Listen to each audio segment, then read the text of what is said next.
Hello and welcome. Before we dive into today's deep dive on Lyme disease, a quick note. If you'd like personalized medical guidance, you can reach me on my Telegram at my private doctor. You'll find the direct link in the description below. No channel, just a one-on-one consultation. Now let's get started. Lyme disease is caused by the bacterium Borrelia burgdorferi, and in some cases, in the Midwest United States, by Borrelia mayoni. It's transmitted to humans through the bite of the black-legged tick, Ixodes scapularis, commonly called the deer tick. This infection is endemic in the northeastern United States, and you'll see the highest number of new cases between May and August. Lyme disease unfolds in three distinct stages: early localized, early disseminated, and late disseminated. Clinical features: early localized. Stage timing: 7 to 14 days after the tick bite. Key signs and symptoms: erythema migrans, 70 to 80%. An expanding red macule on the skin, sometimes displaying a bullseye appearance, though central clearing may be absent. Systemic symptoms: fatigue, low-grade fever, migrating joint aches, arthralgias, headache, swollen lymph nodes, nausea, vomiting, and abdominal pain. Early disseminated stage timing: days to weeks after initial infection. Skin: multiple annular lesions, though these spare the palms and soles. Neurologic: meningoencephalitis with headache, cranial nerve palsies, especially bilateral facial palsy, peripheral neuropathy, and nerve root pain, radiculopathy.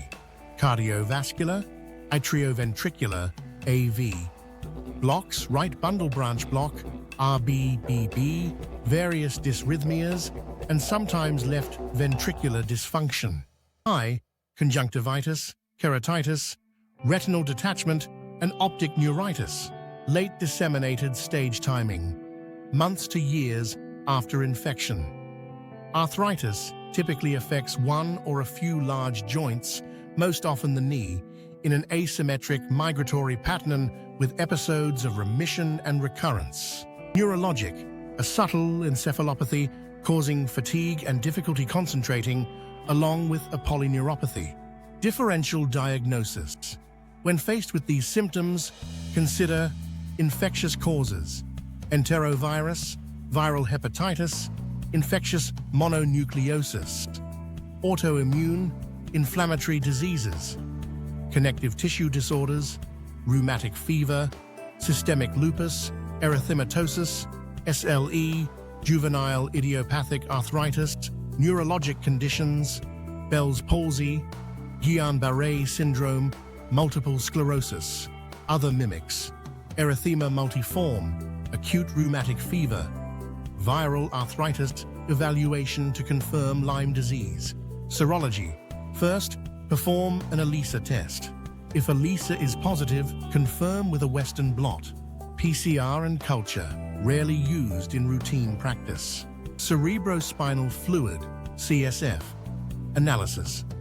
For patients with neurologic symptoms, look for lymphocytic pleocytosis, elevated protein, normal glucose, and positive spirochete antibodies, or PCR.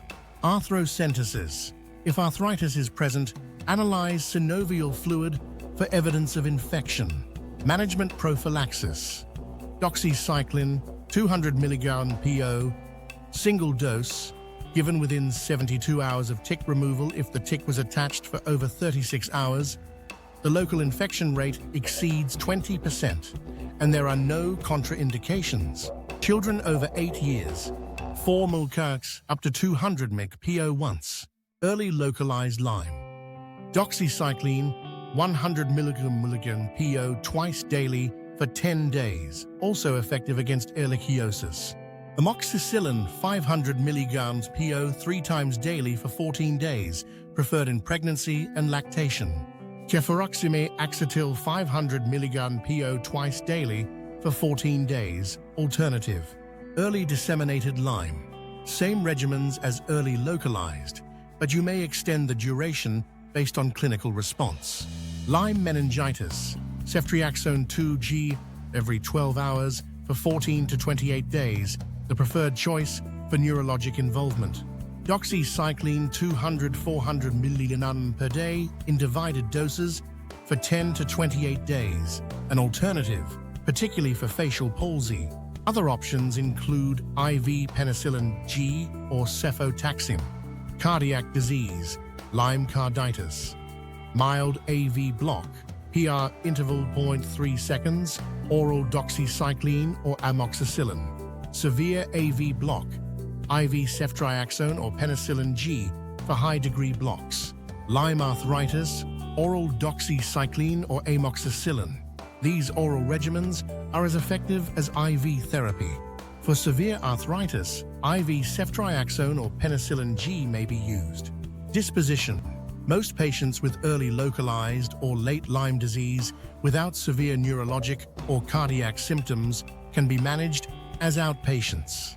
However, admit patients who require cardiac monitoring for Lyme carditis, those with severe neurologic involvement, or anyone needing IV antibiotic therapy. That wraps up our comprehensive overview of Lyme disease, from background and clinical features to evaluation and management. If you have questions about your own health or need further guidance, remember to reach out on my Telegram at My Private Doctor. Links in the description. Thanks for watching and stay healthy.